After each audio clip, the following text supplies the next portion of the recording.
Hi, my name is Peter Bull. I'm the CEO of Ditdar Company Limited. What I'd like to talk about today is leadership development. Before I get into the detail, let me share some thoughts around the concept of leadership development. I believe that you can't learn to be a leader through a training course or from reading a book or watching a video. My belief is leadership is something that happens over time. So really we're talking about a development journey. And as it's got on the slide there, a journey, not an event. In this session today, what I'm going to talk about are these items here. So I'll quickly introduce Ditdar. Who are we? What do we do? I'll talk about our approach to development, which I think you'll find quite interesting. We're going to then get into the leadership program, what we measure, and I'll share some ideas around when you're selecting your leadership program at any level, the sort of KPIs you should have in place.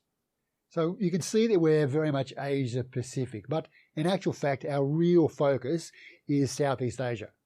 If I take as an example one industry, let's say construction industry, you can see here that our experience covers, I think it's about 8 or 10 different countries, multiple different companies, and from CEO, C-suite, all the way down to junior leader. So it's quite extensive.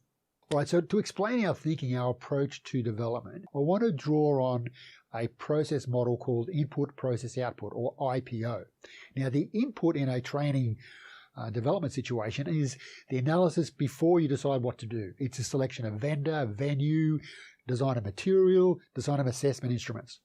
The process is the training activity. Now, this might be online, offline, or a mix, doesn't matter. The output or the impact is what happens as a result of the training. Where the industry globally gets it wrong is it focuses on the process. And the problem there is that what we're focusing on is how clever was the trainer? Was he or she fun?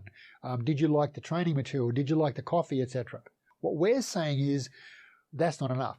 So what we do is we build some assessment methodologies in here by a guy called Kirkpatrick. Now, Kirkpatrick is I think probably one of, if not the father of assessment with relation to development. Sadly, he's gone now, but a really, really clever individual. So he designed 4 levels of assessment. Level 1 is reaction.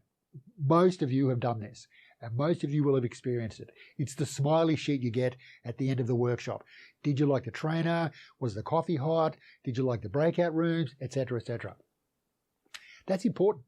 But if that's all you do, that's not enough. We also do a level 2 assessment. Now, level 2 assessment is assessing has learning taken place. Now, this could be a theory and or practical test.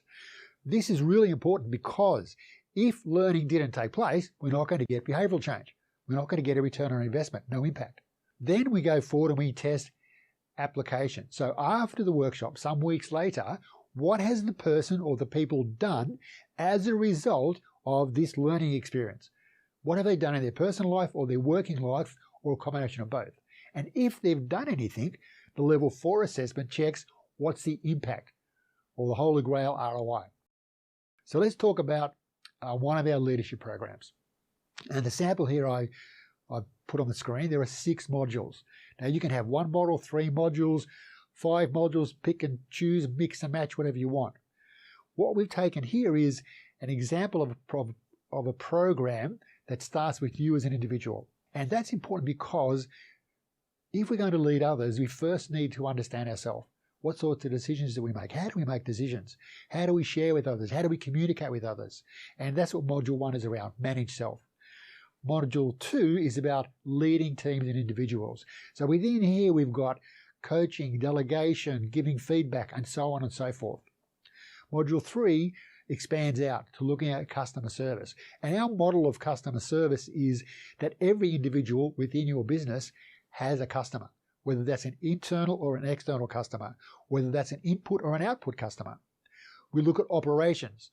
And here we're into planning range of different charts so people get a better feel for how to organise themselves and organise their teams. Every leader, no matter what level of a business, needs to understand budget and finance. And we're not going to try to make them into accountants, but they need to be able to look at a P&L, etc., and read the story that's presented by financial reports. Finally, we look at change and innovation.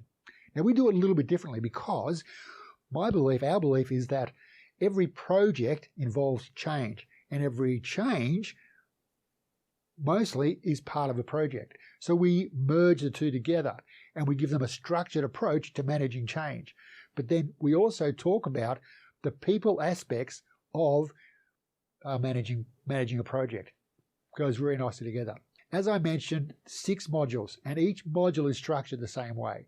We start with a briefing session. Now, the briefing session can be something that the individual can download and read. It could be a short video, or it could be a live chat session. The learner and his or her manager, they can choose which session to go to so that they have information to meet for a goal setting session. Now, the purpose of the goal setting session isn't to talk about what's going to be learned. If you remember the previous slide, we spoke about level 1, 2, 3, 4. Level 3 is application. Level 4 is impact. The GSS, the goal setting session, talks about what is the learner going to do as a result of the learning, and what do we expect the impact to be. So that discussion between the learner and their boss, the N+1, is around how will this impact my objectives, my competency development, or my career plan. Should link to one of those 3 or shouldn't really do it. Then they come to the workshop. Now, the workshop can be bricks and mortar face-to-face, could be totally online, or it could be blended. So it's a mix of off and online.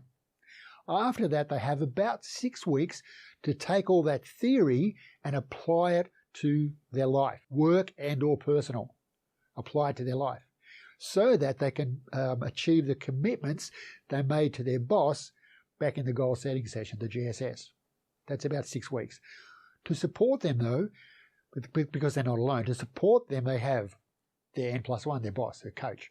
They have a key account manager, they have HR team, they have other participants, they've got consultants and trainers, multiple people to help them on this journey of development to apply the theory to reality, to their life. At about the 7-week mark, they meet back with their boss again. And they say, hey boss, 2 months ago we met and we spoke about Manage Yourself module. And I promised you that as a result of this learning, what I would do is X, Y, and Z. Here's my proof. And the goal review session is about a 30-minute meeting. After that, in the final week, they sit with one of the DITDA consultants. In that session, it lasts about an hour. It's a coaching and assessment session. So what the DITDA consultant is doing is actually working with the participant to see how they've applied this or tried to apply it to their life, work or personal. If they haven't been able to apply it, if they haven't tried to apply it, then the DITDA consultant switches to coaching, or if necessary, switches to training, because the whole process is around and focused on application, behavioral change, sustained behavioral change. We're not focusing on what they learn. That's not enough. Finally, an individual report is prepared for each participant for each module. Now, if you look at this process, and again, 6 modules are all the same. What's interesting is this. The typical approach to learning and development focuses on the learning event, in this case, the workshop. So in this case, it's a 2-day workshop. So it starts on Monday, finishes on Tuesday. And typically everyone focuses on the workshop, focuses on how clever is the trainer, focuses on all of these different things. Our model is different. Our focus is different. We focus beginning the learning process in the brief. And that learning process, that absorption and sustained behavioral change travels through the briefing, the goal setting session, the workshop, the application, the goal review session, the coaching and assessment. So instead of a 2-day workshop, it's actually 2 months of sustained and supported behavioral change. Now, I spoke before about assessments and measurement. I believe it's really, really important to measure learning and development. I believe that learning and development should have the same metrics as any other investment in your business. It's not enough to simply measure success by what's happening in the classroom. So again, we use a Kirkpatrick model. 1 is a reaction. Did you enjoy the experience? 2 is, did you actually learn something? 3, did the learner do anything? And if they did, what was the impact? We have a fifth measurement, and we call it a cultural splash. So we designed the cultural splash because what we want to know is you send your participant to learn about leadership. Well, when she or he comes back to your business, do they share that? Do they share that with their boss? Do they share that with their colleagues, with their staff? And we see that as a splash. The water, we drop a stone, it splashes out. So really what we want is, even if you send only one participant, we want her or him to go back and have a positive influence on their area of influence. Delivery options. You've got three options, really. We can do a traditional bricks and mortar at your place of work, in a hotel, etc., etc. Or we can do a blended solution. Now, a blended solution takes the face-to-face and marries that with app technology, which is really, really powerful. And finally, we can do a 100% online delivery.